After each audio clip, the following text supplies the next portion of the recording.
An air filter is a very simple component in the air intake that's able to keep the air going into the engine clean of contaminants and ensures a good mixture of air and fuel to support performance. On most modern vehicles, the air filter is under the hood inside a rectangular cold air collector box that's located up near the front of the engine compartment. A faulty air filter appears brown or black and is easy to recognize. You may hear strange engine noises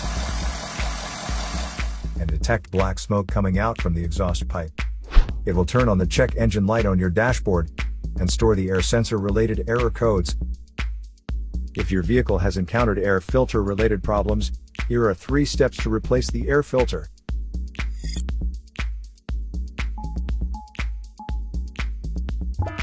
Locate the air filter housing. It usually looks like a black plastic box. Disengage the cover to expose the air filter. Be careful not to dislodge any hoses or stretch any wiring when you do this. Remove the old filter carefully. Pay attention to the orientation of the filter as it comes out of the housing. Clean out any excess dirt or debris inside the compartment before installing the new filter. Follow the orientation of the removed filter and put the new filter in place. Make sure the outer seal is seated properly before closing the cover. Close the cover and replace the clips and screws. So here are 3 steps to replace the air filter.